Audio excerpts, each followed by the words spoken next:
expressed as a sum or difference of simpler logarithms, the logarithm of cube root of a squared b squared over square root of c to the base x. Okay, so ang pwede natin gawin dito is i-apply natin yung properties of logarithm. So unang-una, pwede ko munang isulat itong cube root ng a squared b squared over square root of c. Yung mga radicals natin, try natin gawing fractional exponent.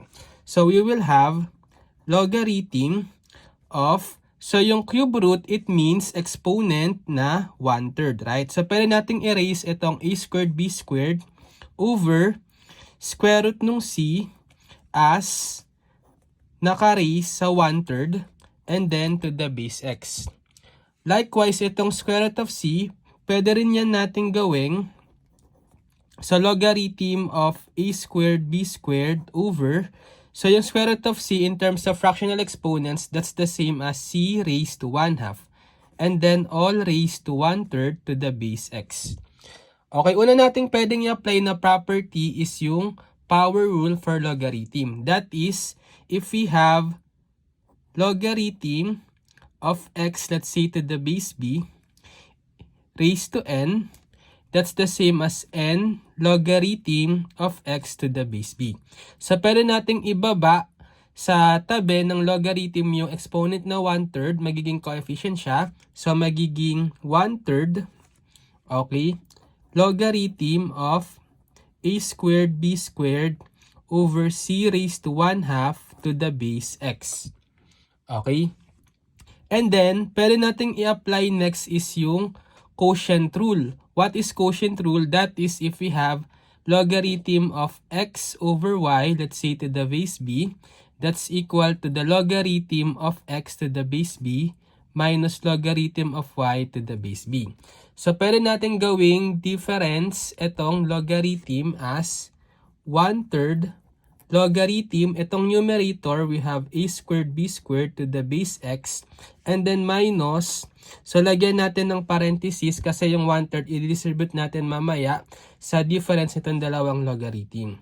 Minus the logarithm, this time yung denominator natin is c raised to 1/2 to the base x. Okay? And then, for this part, logarithm of a squared b squared to the base x, pwede naman natin i-apply yung product rule. So, we have logarithm of xy, let's say to the base b, that's equal to the logarithm of x to the base b plus logarithm of y to the base b. Pwede naman natin yung gawing sum. Okay? So, magiging 1/3 logarithm of a squared to the base x plus logarithm of b squared to the base x din. Okay, ginawa lang nating sum of two logarithms itong logarithm ng a squared b squared to the base x, applying this property. Minus, for this one, logarithm of c to the 1/2 to the base x, pwede natin i-apply yung power rule. Sa bababa yung 1/2, magiging coefficient ng logarithm, magiging minus 1/2 logarithm of c na lang to the base x. And then, dito sa a squared at b squared, pwede rin natin i-apply yung power rule, right? So, magiging 1/3 logarithm, yung a squared, yung exponent nyo na 2, ibababa natin, magiging coefficient siya ng logarithm, sa magiging 2 logarithm of a to the base x. Ito ring b squared, magiging 2 logarithm of b to the base x minus 1/2 logarithm of c to the base x. And then, kung gusto nyo, pwede nyo i-distribute itong 1/3. So, mamumultiply itong 1/3 times 2, magiging 2/3 logarithm of a to the base x.